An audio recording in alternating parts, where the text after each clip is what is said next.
Bismillahirrahmanirrahim. Teman-teman, selamat datang di acara Ramadan series kita dengan tema Beningkan dari Hati. Nah, setelah kemarin kita membahas tentang amalan-amalan apa aja yang bisa menjadi tazkiyatun nafs untuk membersihkan hati kita, membersihkan jiwa kita. Ada sholat, ada puasa, ada zakat. Hari ini saya akan meneruskan amalan lainnya yang juga bisa menjadi latihan buat kita, menjadi madrasah, sekolah buat kita untuk membersihkan hati dan jiwa kita, yaitu membaca Al-Quran. Membaca Al-Quran adalah ibadah yang paling banyak berpengaruh kepada kebeningan hati dan kebersihan jiwa. Makanya Allah Subhanahu wa Ta'ala berfirman di dalam surat Al-Isra ayat 82. Allah berfirman, A'udzu billahi minasy syaithanir rajim. Bismillahirrahmanirrahim. Wa nunazzilu minal Qur'ani ma huwa shifaa'un wa rahmatun lil mu'minin. Wa la yazidu adh-dhalimina illa khasara.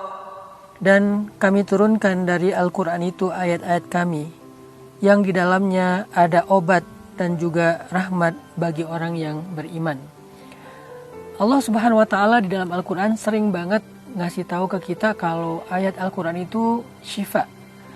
Syifa lima fis sudur, syifa lil mu'minin. Syifa itu artinya obat ataupun penyembuh. Sehingga kalau kita bertanya, obat seperti apa yang ada di dalam Al-Quran? Apakah obat untuk penyakit fisik kita? Seperti sakit kepala, sakit perut, dan seterusnya. Ternyata para ulama mengatakan maksud dari kata syifa atau obat ini adalah obat untuk penyakit-penyakit yang ada di dalam jiwa kita atau dada kita atau hati kita.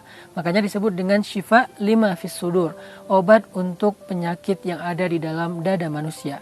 Sehingga kalau kita pengen membersihkan hati, membeningkan hati kita, membersihkan jiwa kita, maka salah satu di antara obat untuk membersihkan itu semua adalah dengan membaca ayat-ayat Allah, membaca Al-Quran. Kita baca ayat-ayat tentang keagungan Allah. Kita tadabbur ayat-ayat tentang kiamat, tentang akhirat. Karena sesungguhnya mengingat kematian, mengingat akhirat dengan membaca Al-Quran, itu sebuah obat dan juga pembersihan terhadap penyakit-penyakit hubbud dunia di dalam hati kita, cinta dunia di dalam hati kita. Makanya dulu para sahabat itu kalau lagi galau, lagi sedih, lagi kecewa, lagi terganggu perasaannya karena urusan dunia, karena urusan harta, karena urusan dengan manusia, maka mereka menghabiskan malam mereka dengan membaca Al-Quran.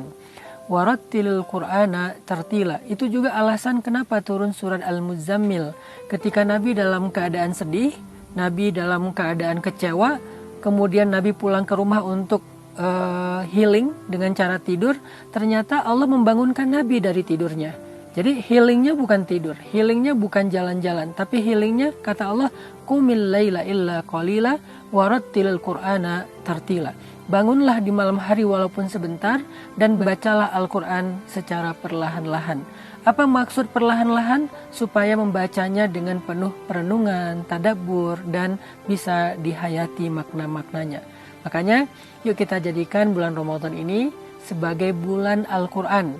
Kita membaca Al-Quran, kita tadarus Al-Quran, kita khatam Al-Quran, sehingga ayat-ayat yang kita baca secara perlahan-lahan lalu kita pahami maknanya akan menjadi syifa, obat untuk membeningkan hati kita dan membersihkan jiwa kita. Khusus untuk bab membaca Al-Quran, saya nanti akan sharing juga kontennya di YouTube dengan durasi yang lebih panjang. Saya akan sharing tentang gimana cara membaca Al-Quran yang sampai berpengaruh ke dalam hati dan jiwa kita. Gimana cara kita membaca Al-Quran tetapi kita berkesan dengan maknanya padahal kita nggak ngerti bahasa Arab. Ayat apa aja yang paling gampang untuk bisa touching di hati kita. Nanti saya akan sharing itu semuanya di dalam konten YouTube dalam program yang sama, Ramadan Series, Beningkan dari Hati. Barakallahu fikum.